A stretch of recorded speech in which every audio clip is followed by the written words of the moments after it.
No han passat ni 2 mesos des que tot Catalunya va poder veure la imatge de Fèlix Millet sortint d'amagat i per la porta del darrere del Palau de la Música.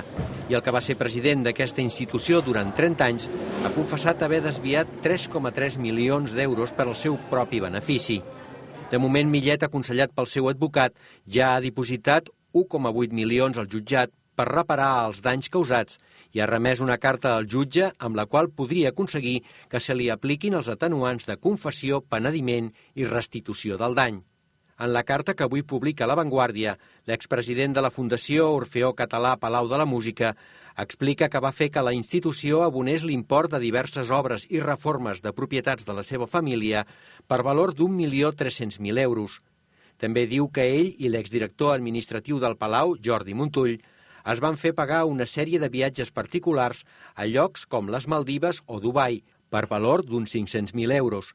Finalment, Millet explica que l'Orfeó va comprar un edifici propietat d'ell i de Montull pel doble del preu que ells havien pagat 4 anys abans. El mateix dia de l'escorcoll policial al Palau, Millet i Montull van decidir no cobrar els xecs i rescindir el contracte de compra-venda.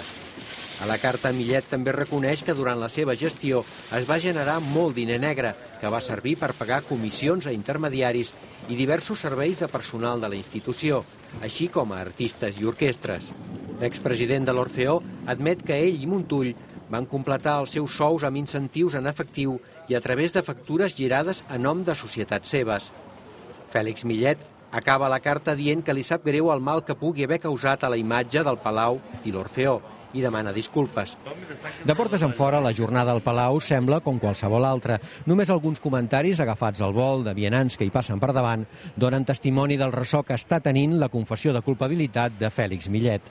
Pel que fa a la nova direcció, no ha volgut fer declaracions i el jutjat continuen les investigacions sota secret sumarial. El jutge no cridarà a declarar Fèlix Millet i la resta d'imputats fins que no tingui tots els informes pericials. Jordi Viader, TV3, Barcelona. El Palau de la Música té una estructura complexa. Hi ha un consorci en què estan representats el Ministeri de Cultura, la Generalitat i l'Ajuntament de Barcelona. També hi participa l'Orfeó Català, que és l'entitat propietària de l'edifici. La investigació se centra en aquesta entitat i en la Fundació Orfeó Català Palau de la Música, que es va crear per finançar el cor i gestionar les activitats artístiques del Palau. Millet era president de totes dues. Com totes les fundacions, la del Palau ha de presentar els comptes auditats cada any a la Direcció General de Dret i Entitats Jurídiques de la Generalitat.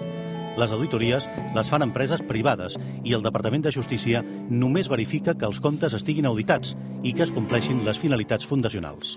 Com vam veure l'ocupació del Palau, que inclús alguns vam ser crítics en la forma, per entendre'ns, mai ens havíem imaginat, perquè és evident que nosaltres que seguíem tot el procés de les obres que s'estaven fent al Palau, de les millores del Palau, que coneixíem les auditories corresponents, mai en cap moment hi va haver cap anotació que pogués indicar una situació d'aquesta naturalesa. En aquests moments, una empresa auditora està fent una anàlisi de tots els comptes de la Fundació i de l'Orfeó.